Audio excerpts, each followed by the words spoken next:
عزیز طلبہ السلام علیکم۔ آج ہم حصہ نظم کی دوسری نظم پڑھیں گے جس کا عنوان ہے نعت۔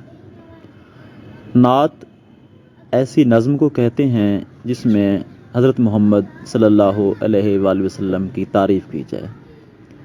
نعت ایسی نظم کو کہتے ہیں جس میں آقا دو جہاں حضرت محمد مصطفیٰ صلی اللہ علیہ وسلم کی تعریف کی جائے، اور ایسے اشعار جس میں آپ صلی اللہ علیہ وسلم کی تعریف کی جائے وہ نعتیہ اشعار کہلاتے ہیں۔ اس نظم کے مصنف مہر القادری ہیں۔ مہر القادری 1906 میں پیدا ہوئے۔ مہر القادری ریاست حیدرآباد دکن میں 1906 میں پیدا ہوئے اور مکہ مکرمہ میں 1978 میں انتقال کیا۔ مہر القادری نے نظمیں بھی لکھیں اور غزلیں بھی لکھیں۔ نظموں اور غزلوں کے بعد انہوں نے نعت گوئی شروع کی اور نعت گوئی میں اتنی مہارت حاصل کی اور اتنی اعلیٰ اور بہترین نعتیں لکھیں، ان کو شہرت انہی نعت گوئی سے ملی۔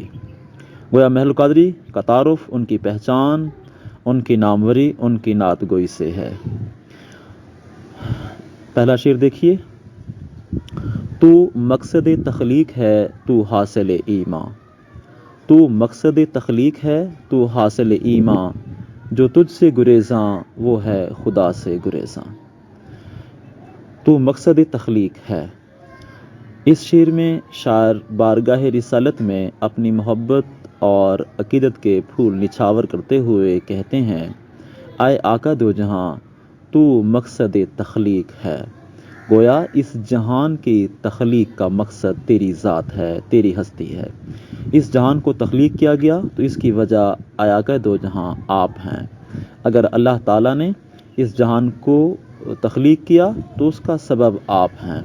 اگر اللہ تعالیٰ نے آپ کو پیدا نہ کرنا ہوتا اور اپنا آخری نبی اور محبوب نبی بنا کر نہ بھیجنا ہوتا، اس کائنات کی تخلیق نہ کی جاتی، یہ زمین و آسمان تخلیق نہ کیے جاتے، زمین و آسمان کی مخلوق تخلیق نہ کی جاتی۔ زمین و آسمان کی مخلوق اگر پیدا کی گئی اس کی وجہ آپ ہیں۔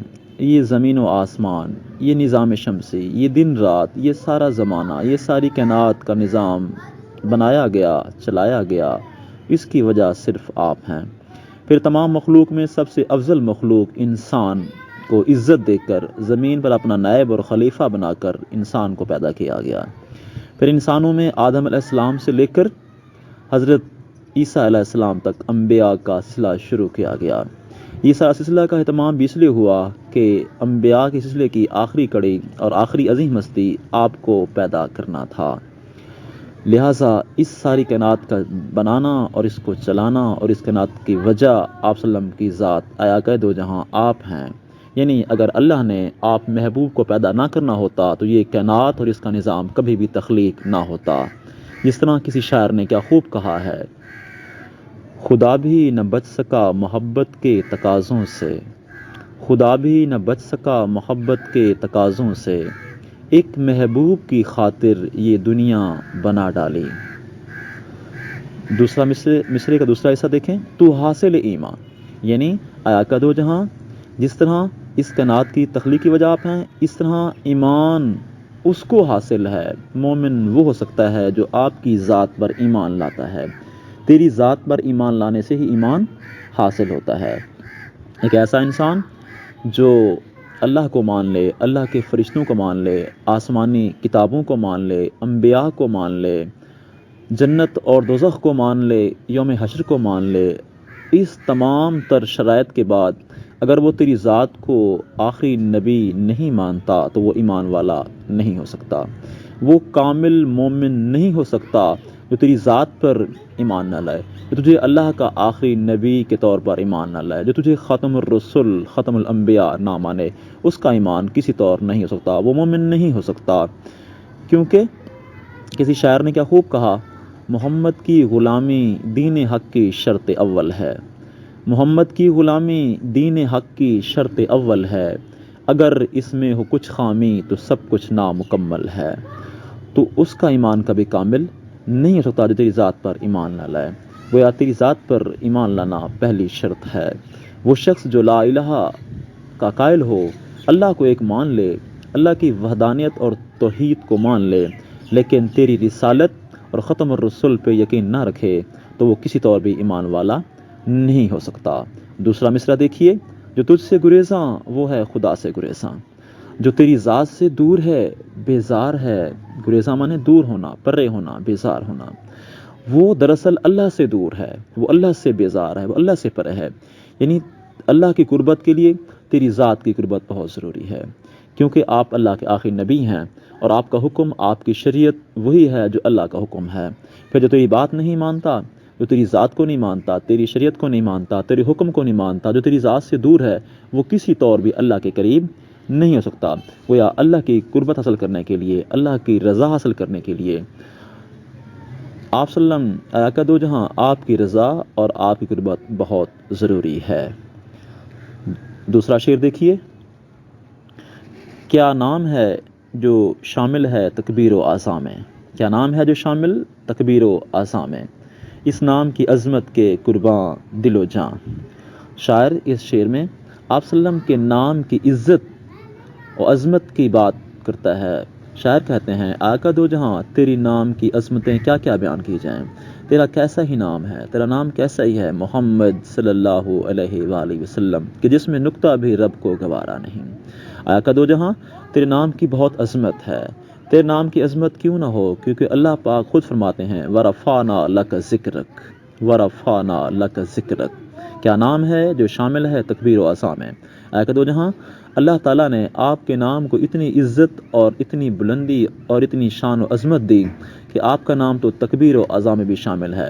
تکبیر جس میں اللہ کی کبریائی، اللہ کی بڑائی بیان کی جائے، اذان اللہ کی طرف بلانا، پکارنا۔ تو اللہ تعالیٰ نے تکبیر میں بھی اور اذان میں بھی تیرا ذکر شامل رکھا۔ جہاں جہاں ذکر خدا ہوتا ہے، وہاں وہاں ذکر مصطفیٰ ہوتا ہے۔ اللہ نے اپنے ذکر کے ساتھ تیرے ذکر کو بھی جوڑ دیا، اللہ نے اپنے ذکر کے ساتھ تیرے ذکر کو بھی جوڑ دیا، اللہ نے اپنی یاد کے ساتھ تیری یاد کو بھی جوڑ دیا۔ اگر کوئی مومن بنتا ہے تو اللہ پہ ایمان لانے کے بعد تجھے بھی ایمان لانا پڑتا ہے۔ اکبر اذان ہوتی ہے تو اشہد اللہ الہ الا اللہ کے ساتھ اشہد ان محمد رسول اللہ بھی کہنا ہوتا ہے۔ تو آقا دو جہاں تیرے نام کی کیا کیا عظمتیں بیان کی جائیں، تیرا نام بہت اعلیٰ ہے اور عظمت والا ہے، اس کی عظمت پہ قرباں دل و جان۔ آقا دو جہاں تیرے نام کی عظمت پر میرا دل بھی قربان اور میری جان بھی قربان، میرے ماں باپ قربان، میری جان قربان۔ آقا دو جہاں تیرا نام بہت عزت اور عظمت والا ہے۔ تیسرا شعر دیکھیے، کردار کا یہ حال ہے صداقت ہی صداقت، کردار کا یہ حال ہے صداقت ہی صداقت، اخلاق کا یہ رنگ ہے قرآن ہی قرآن۔ اس شعر میں شاعر بارگاہ رسالت میں عرض کرتے ہیں، آقا دو جہاں تیری عظمت اور کردار کی کیا بات کی جائے، تیرے کردار کا تو یہ حال ہے کہ صداقت ہی صداقت، گویا سچ ہی سچ ہے، آپ کا کہنا سچ، آپ کا بولنا سچ، آپ کا قول سچ، آپ کا فعل سچ، آپ تو پیکر صداقت ہیں، آپ تو پیکر امانت ہیں، آپ تو صادق ہیں، آپ تو امین ہیں، اور صادق امین بھی ایسے کہ اعلان نبوت سے قبل آپ کی صداقت، آپ کی امانت کو دیکھ کر لوگ صادق اور امین کے لقب سے پکارتے ہیں، اپنے بھی امین کہتے ہیں، پرائے بھی امین کہتے ہیں، اپنے بھی صادق کہتے ہیں، پرائے بھی صادق کہتے ہیں۔ آقا دو جہاں تیری ہر بات سچی، تیرا ہر قول سچا، اور اخلاق کا یہ رنگ قرآن ہی قرآن۔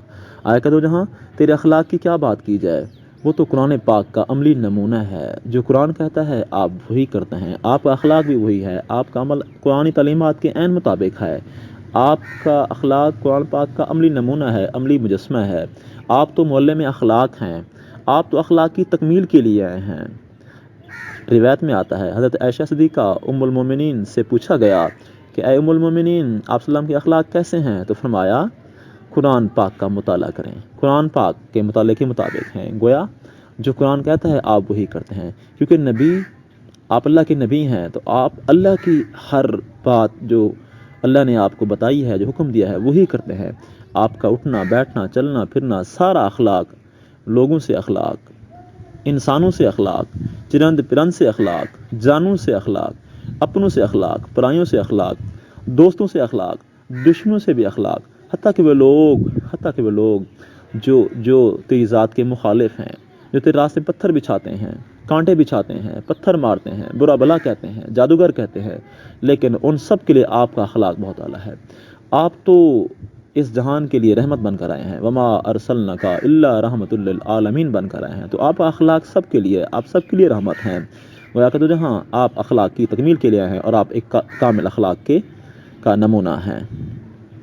تیسرا شعر دیکھیے، اشکوں سے تیرے دین کی کھیتی ہوئی سیراب، اشکوں سے تیرے دین کی کھیتی ہوئی سیراب، فاقوں نے تیرے دہر کو بخشا سر و ساما، اشکوں سے تیرے دین کی کھیتی ہوئی سیراب، فاقوں نے تیرے دہر کو بخشا سر و ساما۔ اشک آنسوں، سیراب پانی دینا، فاقے بھوکھا رہنا، بخشش عطا کرنا، سر و سامان ہر طرح کی ضرورت کا سامان۔ شاعر کہتے ہیں آقا دو جہاں، جس طرح ایک کھیتی کو پھلنے پھولنے کے لیے، ہرا بھرا رہنے کے لیے پانی کی ضرورت ہوتی ہے، سیراب کرنے کی ضرورت ہوتی ہے، اس طرح دین کی کھیتی کو بھی پانی چاہیے تھا، اور وہ پانی آپ کے مبارک آنسوں ہیں، آپ کے اشک ہیں۔ گویا شاعر نے دین کو تشبیہ دی ہے کھیتی کے ساتھ، جس طرح کھیتی کے پھلنے پھولنے کے لیے، ہرا بھرا رہنے کے لیے، کھیتی میں باہر رہنے کے لیے پانی کی ضرورت ہے، پانی نہیں ہوگا تو کھیتی اجڑ جائے گی، پودے پھلواریاں درخت جھاڑیاں خشک ہو جائیں گے، سوکھ جائیں گے۔ اسی طرح دین کو کھیتی کہا گیا، اور شاعر نے کہا کہ یہ کھیتی دین کی جو سیراب ہوئی آقا دو جہاں آپ کے اشکوں سے ہوئی، یعنی آپ کے وہ اشک مبارک جو آپ نے اللہ کی بارگاہ میں سجدہ ریز ہو کر گرائے، جو اللہ کی بارگاہ میں ہاتھ بلند کر کے آنسوں گرائے، گڑ گڑا کے اللہ سے مانگا، دین کے لیے مانگا، امت کے لیے مانگا، انسانیت کے لیے مانگا، وہ آپ کے آنسوں کو اللہ نے شرف قبولیت دیا اور دین کی کھیتی سیراب ہوئی، دین پھلا پھولا، دین کا غلبہ ہوا، دین غالب آیا، کیونکہ دین آیا ہی غلبہ کے لیے تھا، کیونکہ کہا گیا کہ حق آ گیا اور حق جو ہے وہ غالب ہونے کے لیے ہے، اور باطل چلا گیا اور باطل جو ہے وہ مغلوب ہونے کے لیے ہے۔ فاقوں نے تیرے دہر کو بخشا سر و ساما، فاقہ یعنی بھوکھا رہنا، آقا دو جہاں آپ کی عظمت پہ قربان جائیے، آپ نے فاقے بھی کیے، یعنی اشارہ ہے دو مواقعوں کی طرف، ایک وہ جب شیب ابی طالب میں آپ صلی اللہ علیہ وسلم اور چند ابتدائی مسلمانوں کو محصور کر دیا گیا تھا، کفار مکہ نے آپ سے بیکاٹ کر دیا تھا، کفار مکہ نے آپ سے بیکاٹ کر دیا، اور آپ صلی اللہ علیہ وسلم کو اور ابتدائی صحابہ کو جو مسلمان ہو چکے تھے ان کو شیب ابی طالب ایک وادی میں بھیج دیا گیا، بیکاٹ کر دیا گیا، نعوذ باللہ۔ ان کا یہ ارادہ تھا اور یہ منصوبہ تھا کہ یہاں محمد صلی اللہ علیہ وسلم اور ان کے ابتدائی پیروکار ماننے والے بھوک پیاسے مر جائیں گے، تو وہاں بھی آپ صلی اللہ علیہ وسلم کو اور صحابہ کرام کو فاقے کرنے پڑے۔ دوسرا اشارہ ہے کہ جب غزوہ خندق کا موقع تھا، جب آپ صلی اللہ علیہ وسلم اور صحابہ خندق کی کھدائی کر رہے تھے، تو صحابہ نے کہا آقا دو جہاں ہم بھوک سے نڈھال ہیں، گرمی کی شدت ہے، ہمارا بھوک سے برا حال ہے۔ آپ نے فرمایا دیکھو میں نے بھی، آپ نے پیٹ سے پتھر باندھے ہیں تو میں نے بھی پیٹ سے پتھر باندھے ہوئے ہیں، میں بھی آپ کے ساتھ بھوکا ہوں اور کام بھی کر رہا ہوں۔ تو آقا دو جہاں آپ نے فاقے کیے، اور آپ نے فاقے کیے، نبیوں کے فاقے دراصل امت کے لیے مثال بننا ہوتے ہیں کہ کس طرح جو بھوک کا احساس ہے وہ دوسروں کے لیے ہو۔ نبی کی مشکلات، نبی کی آزمائشیں، نبی کے فاقے امت کے لیے مثال بننا ہوتے ہیں، ورنہ تو کہا گیا کہ اے میرے محمد صلی اللہ علیہ وسلم آپ چاہیں تو اونٹ پہاڑ کو سونے کا بنا دیں، نبیوں کو کسی چیز کی کمی نہیں ہوتی، لیکن آپ صلی اللہ علیہ وسلم نے جو فاقے کیے وہ فاقے امت کے لیے مثال بننا تھے۔ آقا تو جہاں آپ نے فاقے کیا لیکن دہر کو، زمانے کو سر و سامان، ضرورت کی ہر چیز دی، گویا انسان کو انسانیت سکھائی، تہذیب دی، رہنے سہنے کا سلیقہ سکھایا، طرز حیات بتایا، اور انسان کو دین کی دولت سے نوازا، اور سب سے بڑی دولت دین ہی ہے، شریعت ہی ہے، وہ شریعت، وہ دین جو دنیا میں بھی کامیابی کا ذریعہ ہو اور آخرت میں بھی نجات کا ذریعہ ہو۔ زمانے کو وہ تہذیب اور وہ دین دیا، وہ طرز حیات دیا، وہ آئین دیا، وہ آئین مسلم دیا۔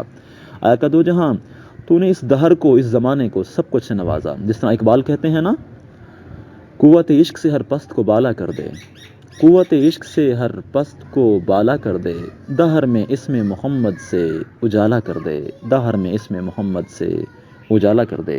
اگلا شعر دیکھیے، انسان کو شائستہ و خوددار بنایا، انسان کو شائستہ و خوددار بنایا، تہذیب و تمدن تیرے شرمندہ احسان، انسان کو شائستہ و خوددار بنایا یعنی انسان شائستہ نہیں تھا، شائستہ کے معنی سلجھا ہوا، مہذب، سمجھدار، سنجیدہ، خوددار کے معنی خود کی حفاظت کرنے والا، غیرت والا، حمیت والا، یعنی آپ صلی اللہ علیہ وسلم کی آمد سے پہلے جس دور کو ہم عام طور پہ زمانہ جہلیت کہتے ہیں، انسان جہلیت کی طرف چلا گیا تھا، گمراہ ہو گیا تھا، بھٹک گیا تھا، انسان جہنم کا ایندھن بن رہا تھا، تو آپ صلی اللہ علیہ وسلم نے آ کر انسان کو انسانیت سکھائی، رہنا سہنا سکھایا، اسے سلجھا ہوا بنایا، اسے تمیزدار بنایا، اسے باہمی رشتوں کے تقدس کی اہمیت دلائی، اور انسان جو بیٹی اللہ کی طرف سے رحمت ہوتی ہے اس کو شرمندگی کا ذریعہ سمجھ رہا تھا. بیٹے پیدا ہوتے وہ شرمندہ ہوتے, منہ چھپائے پھرتے, اور حتیٰ کہ بیٹیوں کو ظلم کی انتہا کرتے ہوئے زندہ درگور کر دیتے, مٹی میں زندہ دفن کر دیتے. چھوٹی چھوٹی باتوں پہ لڑتے اور لڑائیاں 40 سال چلتی تھیں. ان کی جہالت اور غیر مہذبانہ طریقوں کا یہ حال تھا کہ جس کا نقشہ حال ہی نے کیا خوب کھینچا ہے. الطاف حسین حالی کہتے ہیں, کبھی پانی پینے پلانے پہ جھگڑا, کبھی گھوڑا آگے بڑھانے پہ جھگڑا. گویا چھوٹی چھوٹی باتوں پہ لڑتے اور 40 سال لڑائیاں ہوتی اور قتل و غارت ہوتی. شراب, جوا, شطرنج, تمام وہ جوا, وہ زنا, وہ باہمی جھگڑے, وہ لڑائیاں, وہ غیر مہذبانہ سلیقہ, وہ رشتوں کی پامالی, وہ رشتوں کے تقدس کی پامالی سب عام تھی. انسان غیر مہذب بن چکا تھا. آپ صلی اللہ علیہ وسلم نے آ کر انسان بحال کی. وہ جو پھر ایک دوسرے کی جانوں کے دشمن تھے اب محافظ بن گئے, وہ سلجھے ہوئے بن گئے. وہ ماں باپ بیٹا بیٹی رشتوں کے تقدس کو جاننا شروع کر دیا. گویا انسان کو جینا سکھایا, انسان کو انسانیت سکھائی اور خوددار بنایا. انسان خوددار نہیں تھا, انسان کی خودداری کھو چکی تھی, کیونکہ انسان کو اللہ تعالیٰ نے اس زمین پر اپنا نائب مقرر کیا ہے اور اپنا خلیفہ بنایا ہے اور تمام مخلوق میں ایک عزت دی ہے, اشرف المخلوقات کا اعزاز دیا ہے. لیکن وہ انسان جو تمام مخلوق سے افضل ہے, حتیٰ کہ فرشتوں سے بھی افضل ہے, وہ گر چکا تھا. اس کی خودداری ختم ہو چکی تھی. وہ اپنے سے کم شان والی مخلوق کے آگے جھک رہا تھا, اس کو خدا مان بیٹھا تھا, اس کو سجدہ کر رہا تھا. کوئی چاند کو پوج رہا تھا, کوئی سورج کا پجاری تھا, کوئی آگ کا پجاری تھا, کوئی کسی جانور کا پجاری تھا. اور کچھ کی جہالت کا تو یہ حال تھا کہ وہ اپنے ہاتھوں سے مٹی اور پتھروں کے بت بنا کر ان کو خدا مان بیٹھے تھے, ان کی پوجا کر رہے تھے. گویا انسان کی خودداری اتنی گر چکی تھی کہ وہ ایسی مخلوق جس کو اللہ تعالیٰ نے انسان سے کم شان دی ہے, کم عزت دی ہے, اور انسان اس کم عزت والی مخلوق کے سامنے جھک رہا تھا.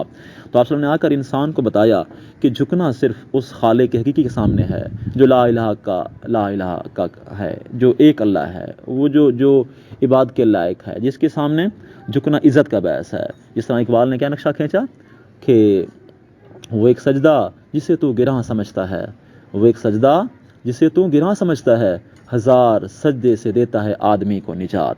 تو اللہ تعالیٰ کے لیے جھکنا ہی عزت اور وقار ہے انسان کا. آپ صلی اللہ علیہ وسلم نے تمام سجدوں سے انسان کو بچا کر اللہ کے سامنے جھکنا سکھایا. تہذیب و تمدن تیرے شرمندہ احسان.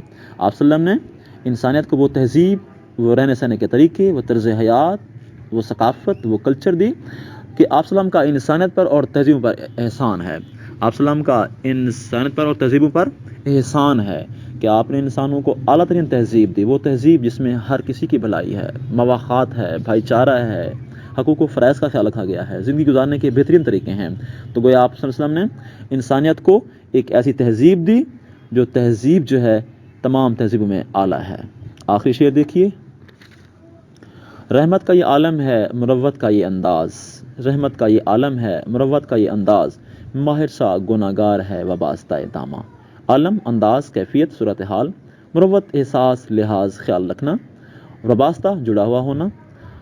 اس شعر میں شاعر آپ صلی اللہ علیہ وسلم کی بارگاہ میں عرض کرتے ہیں کہ اے دو جہاں, آپ کی رحمت کا یہ عالم ہے, آپ کی رحمت اور شفقت اور نرمی کا یہ انداز ہے, اور لحاظ داری اور پاسداری اور خیال رکھنے کا یہ انداز ہے کہ مجھ سا گناہ گار بھی, مہر سا گناہ گار بھی آپ کے دامن سے جڑا ہوا ہے. گویا آپ کے دامن رحمت سے کوئی مایوس نہیں ہے. چاہیے تو یہ تھا کہ ایک نیکوکار, ایک متقی, ایک پرہیزگار آپ کی دامن سے جڑا ہوتا, لیکن آپ کا دامن رحمت اتنی وسیع ہے, آپ کی رحمت بے کراں ہے جس کی کوئی حد نہیں, وہ لامحدود ہے. تو ایک گناہ گار بھی آپ کے دامن رحمت سے مایوس نہیں ہے, جڑا ہوا ہے, کیونکہ آپ کی رحمت کا کوئی حد نہیں ہے, کوئی انداز نہیں ہے. جس طرح کہا گیا آپ تو رحمت کا پیکر ہیں, آپ صلی اللہ علیہ وسلم کو تو بنا کر ہی رحمت بھیجا گیا. وما ارسلناک الا رحمۃ للعالمین, آپ تو تمام عالمین کے رحمت بن کر آئے. تو آپ کی رحمت بے انداز ہے. آیا کا دو جہاں, مجھ جیسا گناہ گار بھی آپ کے دامن رحمت سے جڑا ہوا ہے اور مایوس نہیں ہے, کیونکہ آپ بہت مہربان ہیں. آپ انسانوں کے لیے بھی مہربان ہیں, آپ نہ ماننے والوں کے لیے بھی مہربان ہیں, آپ ان کے لیے بھی مہربان ہیں جو راستے میں کانٹے بچھاتے ہیں, جو جادوگر کہتے ہیں, جو پتھر مانتے ہیں, آپ سب کے لیے مہربان ہیں. آپ کی رحمت کی کوئی انتہا نہیں ہے, آپ کی مہربانی کی کوئی انتہا نہیں ہے. تو آپ کی ایسی رحمت ہے جس سے مجھ سا گناہ گار بھی آپ کی دامن رحمت سے مایوس نہیں ہے. کسی شاعر نے خوب کہا, گناہوں سے بھرا دامن لیے حاضر ہوا ہوں میں, گناہوں سے بھرا دامن لیے حاضر ہوا ہوں میں، یہ بخشش کا سبب سارا تیرے ہی دم قدم سے ہے، یہ بخشش کا سبب سارا تیرے ہی دم قدم سے ہے۔ اللہ حافظ۔